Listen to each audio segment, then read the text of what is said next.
No meio do último quarto do Super Bowl 51, Matt Ryan fez o dropback para o que seria uma das mais, se não a mais memorável jogada de sua carreira.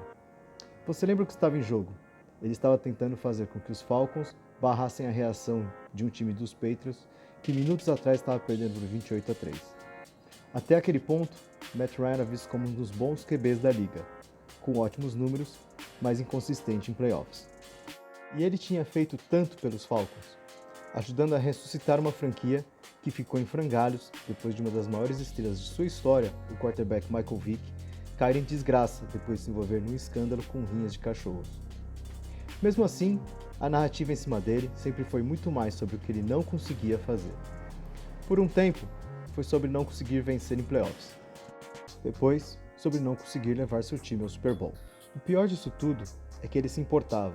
Ele queria ser um dos melhores e todos sabiam disso. E toda vez que ele falhava, todos se questionavam se ele era elite. Uma discussão que sempre que aparecia, quase sempre o envolvia. Em 2016, porém, as coisas se encaixaram e tudo mudou. O ataque dos Falcons demoliu adversários e Matt Ryan foi o MVP da temporada regular. Nos playoffs, vieram duas vitórias inquestionáveis. Uma sobre os Seahawks no divisional e outra sobre os Packers na final da NFC, em que Matt Ryan superou Aaron Rodgers e superou com folgas. No Super Bowl, até aquele ponto, Matt Ryan superava Tom Brady, também com folgas. E ele estava a somente 9 minutos de levantar o troféu Lombardi e de provavelmente carimbar seu passaporte para o Hall da Fama. Ele estava prestes a se tornar um quarterback de elite. Mas foi aí que as coisas começaram a dar errado. Muito errado. Aquela jogada em que Donta Hightower provoca um fumble em Matt Ryan mudou de vez os rumos da partida. O próprio Bill Belichick escreveu aquela blitz como a jogada da partida. Ela poderia ter sido um desastre, mas acabou sendo ótima. E realmente, foi tudo decidido em uma fração de segundo. Se Matt Ryan tivesse se livrado da bola, ao invés de levar aquele sack fumble, mesmo que a campanha dos Falcons tivesse terminado num punt, ela não teria dado tanta moral aos Patriots. Infelizmente, esse C não existe, e o final daquela partida todos nós já conhecemos. What an amazing, stunning end as the Falcons just sit there in disbelief as they blow the end of this game.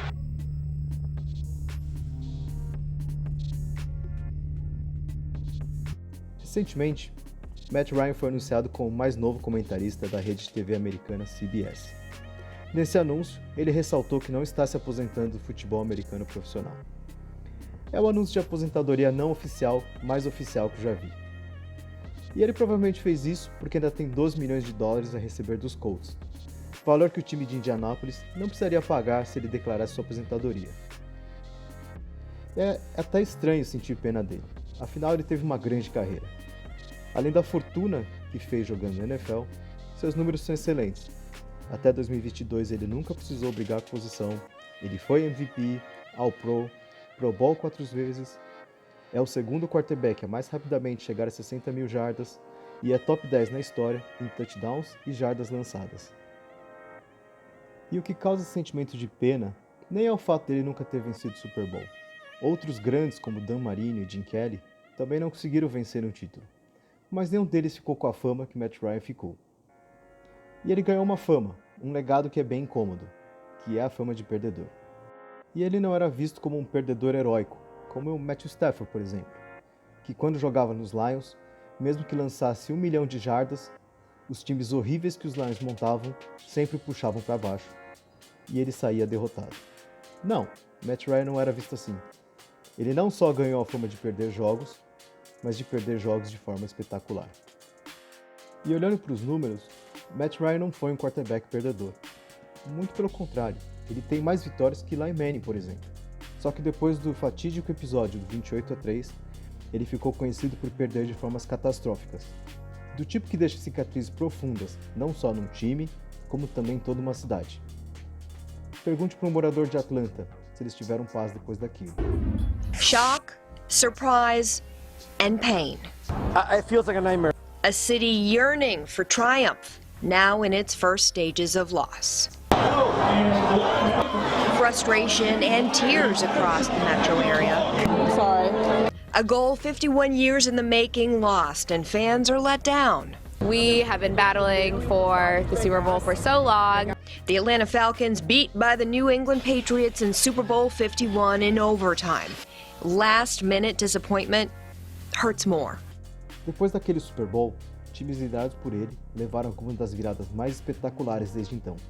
Foram vantagem de 17 pontos para os Dolphins, 10 para os Panthers, 20 para os Cowboys, 16 para os Bears, 17 para os Buccaneers, de Tom Brady, claro, de 10 para os Commanders, que os Falcons deixaram evaporar. E para piorar, esse tipo de derrota desmoralizante não acabou nem depois que ele foi trocado para os Colts. Na temporada passada, seu time chegou a abrir uma vantagem de 31 pontos sobre os Vikings no terceiro quarto, uma vantagem que nenhum outro time na história deixou de transformar numa vitória. E então a maior virada da história da NFL aconteceu. Cousins lets it go for the NFC North. And the kick is good. Agora que ele está deixando o jogo, a sua luta chega ao fim. E é o fim de uma grande carreira, mas em que ele nunca conseguiu chegar no ponto que ele queria, que era ser visto como um quarterback top. E aqui a gente tem um problema. É muito difícil dizer o que faz de um quarterback top e o que faz de um quarterback muito bom. Essa resposta provavelmente é subjetiva, é uma coisa que pode variar absurdamente de uma pessoa para outra, sem necessariamente ter critérios estatísticos ou avaliações numéricas. O certo é que Matt Ryan foi, por um bom período de tempo, muito bom. Em outros períodos de tempo, ele foi extremamente sólido e até foi ótimo, mas não foi ótimo por muito tempo. Ele pode até acabar indo pro Hall da Fama um dia e ficará para sempre marcado na história do esporte nos seus números e recordes. Mas é fato que ele nunca conseguiu diminuir a distância entre ser muito bom e ser top. Esse é um lugar estranho e indesejado para qualquer atleta. Obrigado por assistir até o final. Se você gostou do vídeo, dê um like e segue o canal para mais histórias como essa.